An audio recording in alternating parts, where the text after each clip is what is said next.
ফেনীর এই জুতা ফ্যাক্টরিতে এসে আমি তো পুরাই অবাক হয়ে গেলাম। শুধু জুতা আর জুতা, যে যেমন পারেন তেমন নিবেন, যে যত ইচ্ছা তত নিবেন। হ্যাঁ, অনেকেই এখন দেখে চিনতে পেরে গেছেন আমি কোন জায়গাটার কথা বলতেছি। এইটা হচ্ছে একদম শিশু পার্কের সামনে ফেনীর দিঘির পাড়।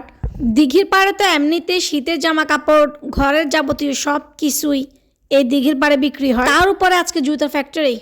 আসেন আপনাদেরকে একটু দেখাই দিই। আমি তো এসে ভাবতেছি কি রে ভাই, এই সাইডটাতে একটা দোকানও নাই, যাও আছে সবগুলা হচ্ছে জুতার দোকান। একদম 50 টাকা থেকে শুরু করে 150 টাকা, 200 টাকা, 100 টাকা জোড়া, 350 টাকা পর্যন্ত এখানে জুতো জোড়া আছে।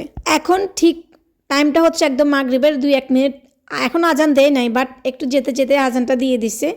এই যে শীতের একদম বাচ্চাদের থেকে বড়দের পর্যন্ত সব রকমের সবার জুতো আছে। অনেকেই দেখি খুব সুন্দরভাবে কিনতেছে, অনেক দামাদামি করে, যে যার মতো করে যে যেমন পারছে তেমন নিয়ে যাচ্ছে।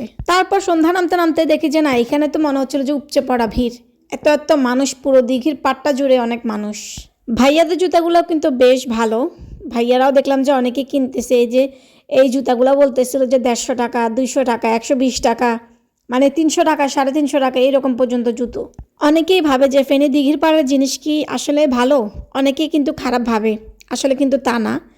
জিনিস আপনি দেখা যায় যে অনেক সময় বড় বড় মার্কেট থেকে কিনলেও অনেক সময় জিনিসগুলো খারাপ পড়ে।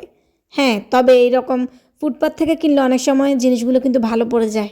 দিনের বেলা থেকে বরাবরই আমাদের ফেনী শহরে আমার মনে হয় যে রাতের বেলা অনেক অনেক বেশি মানুষ থাকে, বিশেষ করে ফুচকা খাওয়ার জন্য। তো আমার মনে হয় যে বিকাল বেলা থেকেই শুরু হয় মানুষের যাতায়াত। আপনারা কে কে এখান থেকে জুতো কিনছেন বা এই রাস্তা কে কে আসছেন অবশ্যই কমেন্ট করে জানাবেন।